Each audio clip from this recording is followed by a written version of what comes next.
Marvel cinematic universe में Spiderman one of the most pivotal characters में से एक है, जिससे पूरे के पूरे मार्वल सिनेमैटिक यूनिवर्स का फेट डिसाइड हो सकता है और मार्वल को खूब कमाई भी हो सकती है। और ऐसे में स्पाइडरमैन 4 आजकल काफी ज्यादा चर्चाओं में है। तो हमने भी आसपास चल रहे कुछ रिपोर्ट्स और रूमर्स को मिला जुला कर टॉप 10 ऐसी चीजों की लिस्ट बनाई है जो हम बेसिकली स्पाइडरमैन 4 में देखना चाहते हैं। और ये सारी चीजें अगर इसमें देखने को मिल गई तो शायद फिर से टॉम हॉलैंड की स्पाइडरमैन मूवी MCU को $1 बिलियन कमा के दे सकती है। तो फिर देर किस बात की। हे गाइस, मेरा नाम है पंकज सागर और आपका स्वागत है गेमों को हिंदी के एक और फ्रेश वीडियो में। Now without wasting any more time, let's get started.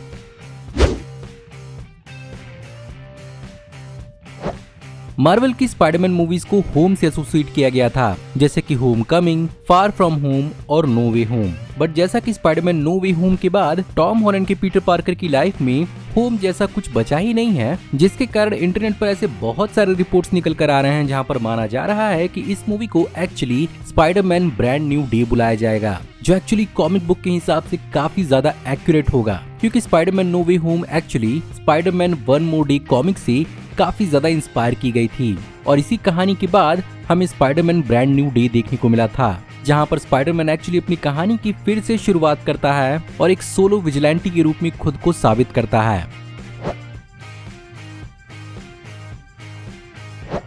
अब जैसा कि पीटर पार्कर की लाइफ में ना उसकी आंट मे बची हैं, ना ही टोनी स्टार्क या उसका कोई फाइनेंशियल सपोर्ट, ऐसे में टॉम हॉलैंड के पीटर पार्कर की ये कंडीशन भी कॉमिक बुक के हिसाब से ही अलाइन हो रही है। और अब बिल्कुल टोबी मैगवायर की पीटर पार्कर की तरह ही यहाँ पर टॉम हॉलैंड के पीटर पार्कर की भी कहीं न कहीं स्ट्रगल शुरू हो रही है। ऐसे में टॉम हॉलैंड के पीटर पार्कर को जॉब में आना पड़ेगा, और हम सब जानते हैं कि कॉमिक बुक के अंदर उसका क्या जॉब था, डेली ब्यूगल के अंदर फोटोग्राफ्स और न्यूज रिपोर्टिंग करना। और जैसा कि मॉडर्न टाइम्स के अंदर भी जे जोना जेमसन का स्पाइडरमैन को लेकर नफरत खत्म नहीं हुआ है, पीटर पार्कर यहाँ पर मोस्ट लाइकली स्पाइडरमैन से जुड़े हुए फोटोज और रिपोर्ट्स को ही आसानी से बेचेगा। एंड ऑफ कोर्स जैसा कि वो कॉलेज में जा रहा है, ऑफ कोर्स उसे फाइनेंशियली स्ट्रगल करते हुए दिखाया जाएगा, जो एक्चुअली काफी ज्यादा इंटरेस्टिंग होगा।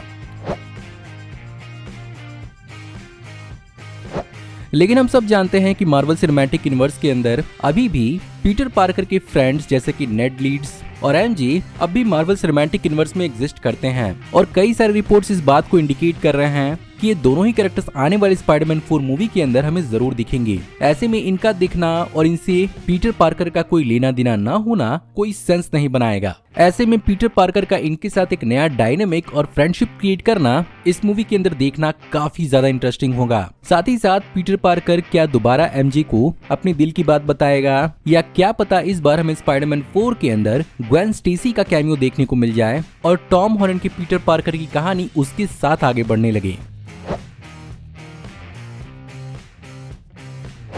इन सब फ्रेंड्स के अलावा भी हमें एक और फ्रेंड देखना काफी इंटरेस्टिंग होगा, जो स्पाइडरमैन की लाइफ के अंदर बहुत बड़ा रोल प्ले करता है, और वो है हैरी ऑसबॉर्न, जो अब तक टॉम हॉलैंड के पीटर पार्कर के लाइफ के अंदर हमें देखने को नहीं मिला। नेड लीड्स अब तक उसका काफी अच्छा रिप्लेसमेंट साबित हुआ है, बट हैरी ऑसबॉर्न के साथ पीटर पार्कर की दोस्ती काफी कॉम्प्लिकेटेड भी रही है। और जब हैरी आएगा तो उसका पिता नॉर्मन ऑसबॉर्न भी इस सिनेमैटिक यूनिवर्स के अंदर ऑलरेडी आएगा, और इनके साथ आएगी ग्रीन गॉब्लिन की लेगेसी। बट देखना ये इंटरेस्टिंग होगा कि यहाँ पर टॉम हॉलैंड का Peter Parker no way home के अंदर ऑलरेडी नॉर्मन ऑसबॉर्न और ग्रीन गॉब्लिन को कन्फ्रंट कर चुका है। ऐसे में क्या उसका भरोसा इस बार ग्रीन गॉब्लिन के ऊपर बन पाएगा, या इस बार ग्रीन गॉब्लिन या किसी और गॉब्लिन को कोई और ही कैरेक्टर उसका मेंटल होल्ड करते हुए नजर आएगा।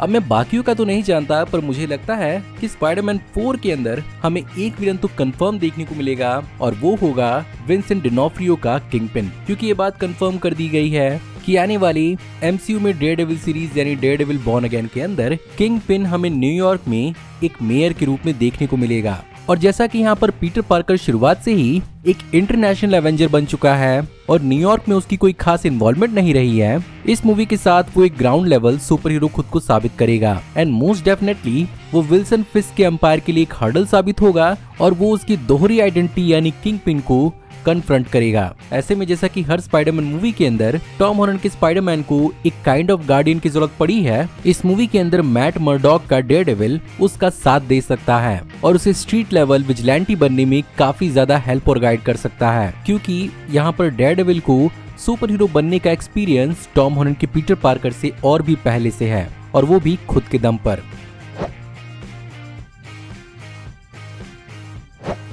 खैर मुझे इस मूवी के अंदर एक ही सुपर हीरो के दिखने की उम्मीद नहीं है, बल्कि मैं एक और सुपर हीरो को देखना चाहूंगा और इनफैक्ट मैं चाहूंगा कि इसी मूवी से उसकी मार्वल सिनेमैटिक यूनिवर्स के अंदर शुरुआत हो और वो सुपर हीरो है माइल्स मोरालेस का स्पाइडरमैन। अब हाँ, मैं जानता हूँ कि दूसरे मीडियम्स के अंदर पीटर पार्कर का स्पाइडरमैन काफी मैच्योर होता है जब माइल्स मोरालेस के स्पाइडरमैन को इंट्रोड्यूस किया जाता है और एक तरह से पीटर पार्कर का स्पाइडरमैन ही माइल्स मोरालेस के स्पाइडरमैन को एक्चुअली मेंटर करता है। बट अगर एमसीयू की रियलिटी पर भी फोकस किया जाए तो पीटर पार्कर का स्पाइडरमैन इतना मैच्योर नहीं है। ऐसे में यहाँ पर माइल्स मोरालेस के स्पाइडरमैन को एज एन अलाई दिखाया जा सकता है, जहाँ पर पीटर पार्कर और माइल्स मोरालेस के एज में कुछ ज्यादा अंतर ना हो। और अगर ऐसा अज्यूम किया जाए कि स्पाइडरमैन होमकमिंग के अंदर माइल्स मोरालेस अपने जूनियर हाई स्कूल में हो, तो वो इस समय तक हाई स्कूल के आसपास तो होगा ही, जो कि काफी परफेक्ट टाइम हो सकता है उसके अपने आप में खुद का एक स्पाइडरमैन बनने के लिए। ऐसे में स्पाइडरमैन गेम्स से भी यहाँ पर काफी ज्यादा इंस्पिरेशंस लिया जा सकता है और इन्हें दिखाया जा सकता है।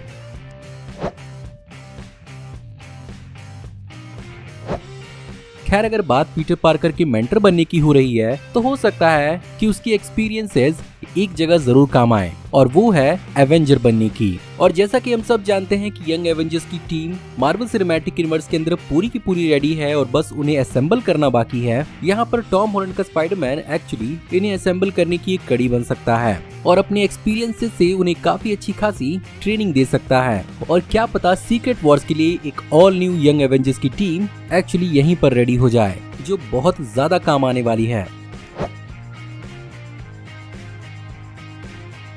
खैर इन सब के अलावा हम सब जानते हैं कि मार्वल सिनेमैटिक यूनिवर्स में एंटी हीरोज की भी कमी नहीं है और इसका एक अच्छा खासा अंदाजा हमें थंडरबोल्ट्स मूवी के अंदर देखने को मिलने वाला है। बट मार्वल का one of the most famous anti hero यानी वेनम शायद हो सकता है हमें स्पाइडरमैन 4 के अंदर देखने को मिल जाए और हो सकता है कि उसका पहला होस्ट एक्चुअली टॉम हॉलैंड का स्पाइडरमैन ही हो, लेकिन हो सकता है कि उसका परमानेंट होस्ट यानी एडी ब्रॉक इस सिनेमैटिक यूनिवर्स के अंदर एग्जिस्ट न करता हो, क्योंकि ऑलरेडी सोनी ने काफी टाइम उसे एस्टैब्लिश और दिखाने में लगा दिया है। ऐसे में शायद यहाँ पर दूसरे होस्ट को यूज किया जा सकता है जो कि है फ्लैश थॉम्पसन कॉमिक बुक के अंदर और हो सकता है कि फ्यूचर में हमें एजेंट वेनम का कोई न कोई इटरेशन देखने को मिल जाए।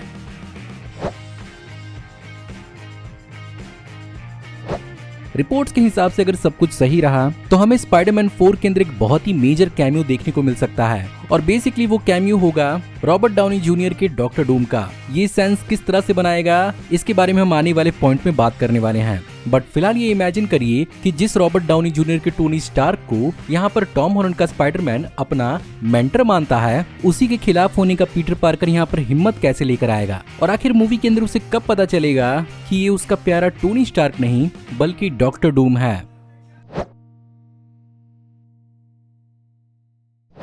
स्पाइडरमैन नो वे होम के मल्टीवर्सल सक्सेस के बाद बहुत सारी ऐसी रिपोर्ट्स आ रही हैं कि स्पाइडरमैन 4 भी एक्चुअली काफी ज्यादा मल्टीवर्सल होने वाली है, बट इस बार यहाँ पर ये काफी ज्यादा सेंस बनाने वाली है। उसका रीजन है कि इसके रिलीज का टाइमलाइन, जहाँ पर कुछ रिपोर्ट्स के हिसाब से स्पाइडरमैन 4 अगले साल से फिल्मिंग में जाने वाली है और मोस्ट प्रॉब्ली इस मूवी को 2026 या 2027 में रिलीज किया जा सकता है। और बहुत सारी रिपोर्ट्स ऐसा भी दावा कर रही हैं कि हो सकता है कि इस मूवी को एवेंजर्स डूम्सडे और सीक्रेट वॉर्स के ठीक बीच में रिलीज किया जाए, जिसके कारण ये बेसिकली दोनों एवेंजर्स मूवी के बीच में एक फिलर की तरह साबित होगी, जहाँ पर एक्चुअली स्पाइडरमैन की रियलिटी यानी न्यूयॉर्क की रियलिटी बेसिकली बैटल वर्ल्ड का हिस्सा होगी और कॉमिक के सेपरेट बैटल वर्ल्ड के कॉन्सेप्ट के बजाय अगर यहाँ पर इंक्लूडेड रियलिटी का इस्तेमाल किया जाएगा तो वो कुछ ज्यादा ही सेंस बनाएगा। ऐसे में हम यहाँ पर एक बार फिर से एंड्रयू गारफील्ड या टोबी मैगवायर के स्पाइडरमैन को एक बार फिर से एक्सपेक्ट कर सकते हैं और हो सकता है कि यहाँ पर एक छोटा मोटा वेब वॉरियर्स का एडॉप्टेशन ही देखने को मिल जाए।